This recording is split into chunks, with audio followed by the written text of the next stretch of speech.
Oh, thank you. Got a folder. There's nothing in there.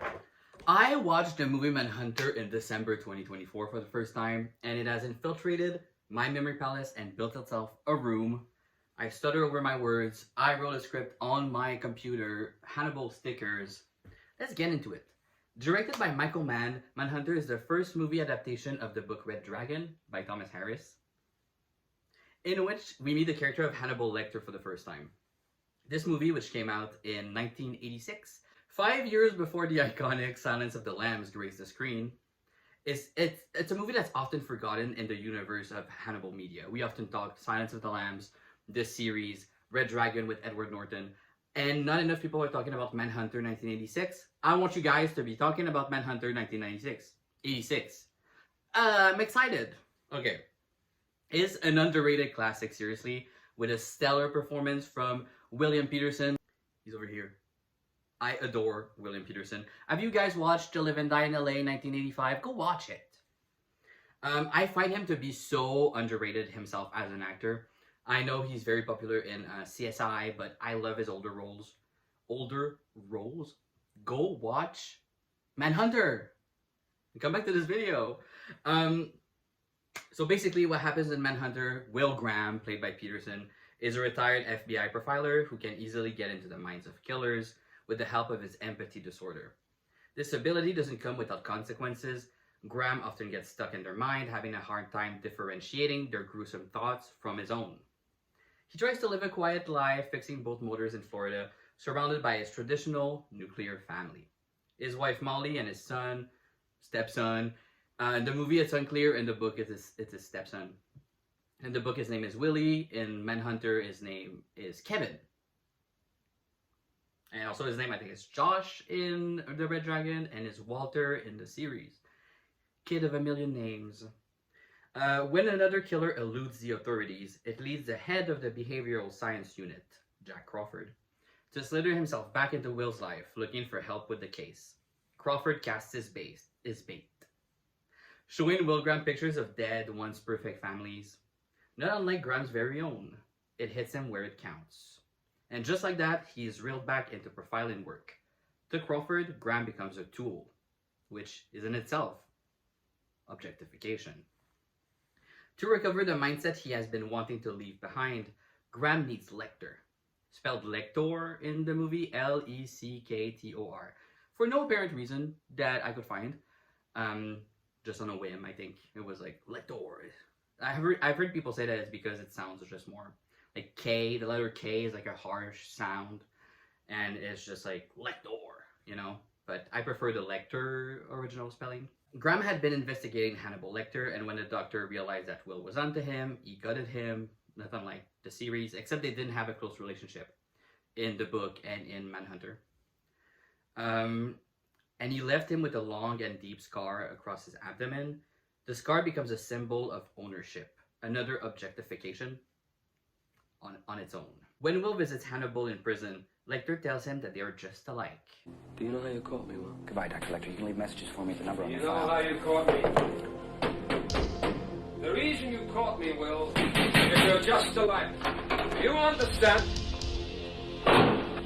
Smell yourself. Will's gruesome desires do not only stem from the fingerprints deep in the grooves of his brain left by the killers he has embodied throughout the years, but are his very own. In this way, through the eyes of Hannibal Lecter, Will Graham needs saving from his mundane life and nuclear family, and he needs guidance towards his becoming. Will Graham is a damsel in distress.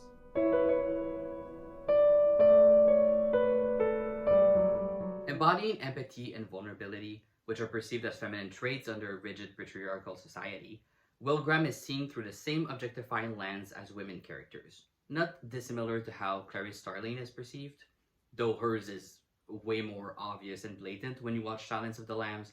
When she's surrounded by men, you can tell that they objectify her, belittle her.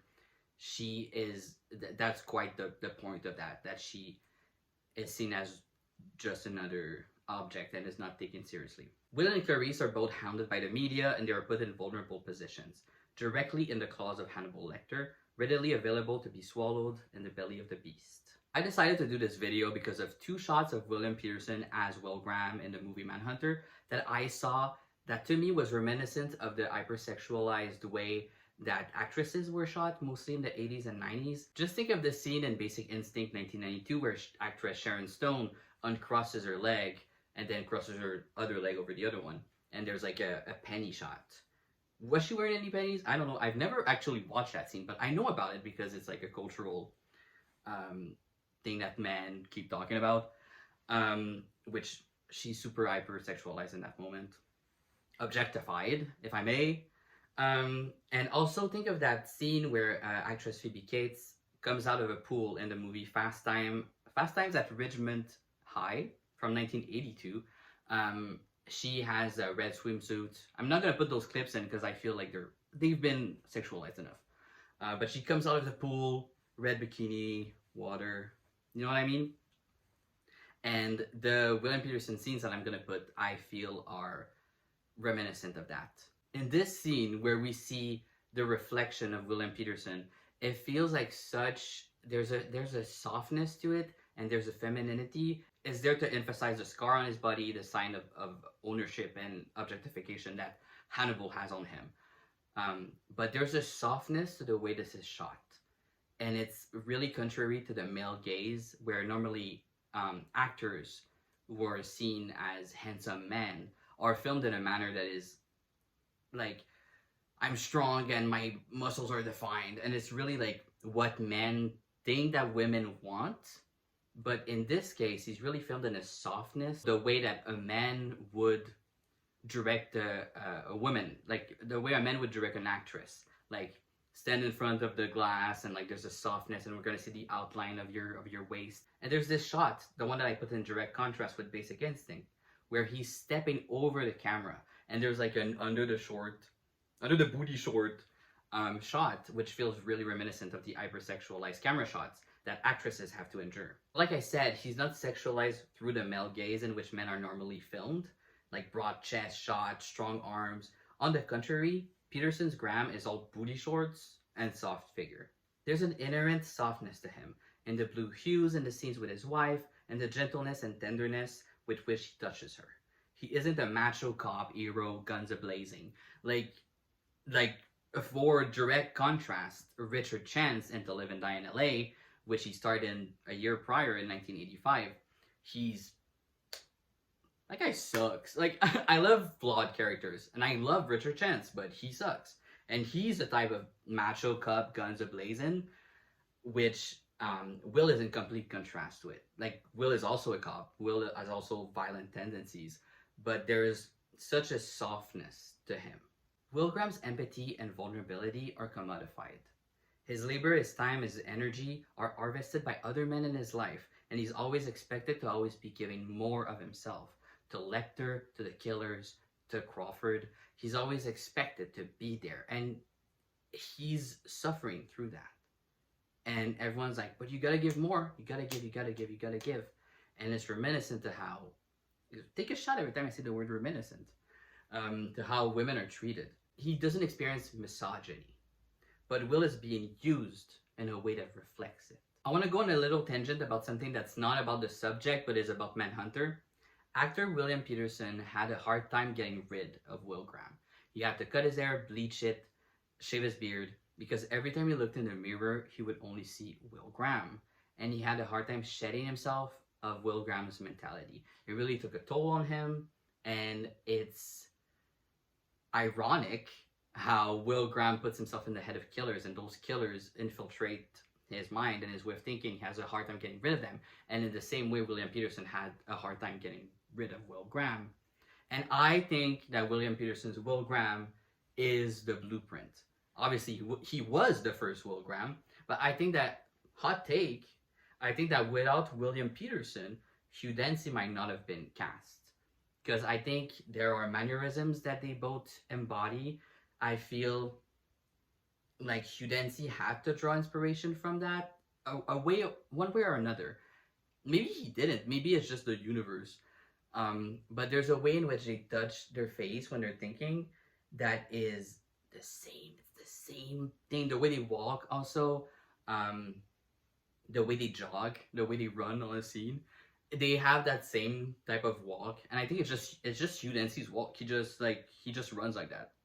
And same with William Peterson. He's like bow-legged. He walks like that. But it's funny how it feels like there's an inspiration. It feels like William Peterson's the blueprint of it all. And I think he's, like I said in the beginning, underrated. Wildly underrated Will Graham. I need you guys to watch Manhunter. It's not my favorite Dollar Hyde. The actor that plays him, nothing against the actor, but like not my favorite interpretation of the dragon. Not my favorite Hannibal, but hot take, and I'm gonna get thumbs down for this. I prefer Brian Cox to Sir Anthony Hopkins. Sue me. There's just, I wish we saw more of Brian Cox. I wish we would have had the moments before he's in prison, but the other books weren't even out yet. The only book that was out is Red Dragon, so we didn't even have Hannibal Lecter backstory to even draw on. But I wish we saw Brian Cox into the character of Hannibal Lecter more, because there's a funness to him. Did you get my card? I got it, thank you. Did you get my card? The way he talks is so fun. Like, he just seems like more of a regular Joe, and that's what can make him more scary in a way, because it's like, that's just your neighbor. They're just your neighbor Hannibal Lecter. He's like, did you get my card? Like, I absolutely adore him as Hannibal Lecter. My favorite one is Mads Mikkelsen. I think Mads Mikkelsen freaking nails it. Fucking nails it. The micro expressions, the eccentricity, the quite obviously he's the cannibal. Like, you look at Hannibal Lecter, like Mads Mikkelsen's Hannibal, you're like, has no one noticed that that's the Chesapeake Ripper? And I love it. I love it because with Hannibal NBC, you have to suspend your disbelief a little bit. It's like more of a fairy tale, which I adore. And my favorite Will Graham is Hugh Dancy, but William Peterson, really, really close second. I adore William Peterson's Will Graham. Blue print. Big blue. Big blue. So that's all I had to say about Manhunter. I mean, I have more to say about Manhunter, but that's all I had to say about the topic of today, Manhunter and the objectification of Will Graham. And I know that this was short. I know that I didn't go in depth about like research. It was just like brain rambling that I needed to get out. Like, I just look at those shots and I'm like, I feel like there's so much more to be said that I can't articulate. It feels like it's a concept, it's a vision, it's an image. I'm giving it to you, transfer of energy. But thank you for watching, and apparently I post once a year. That's gonna change because I have another video that I really want to do that I started writing for. Like, I started writing the script for it. I already know everything I'm gonna say, so I don't know why it's taking me forever to do that video. But if you like Hannibal and you like the world of fanfiction, then you're probably gonna like my next video, so stay tuned for that. Thank you for watching, and go watch Manhunter. Good evening. Have a great day, and I love you.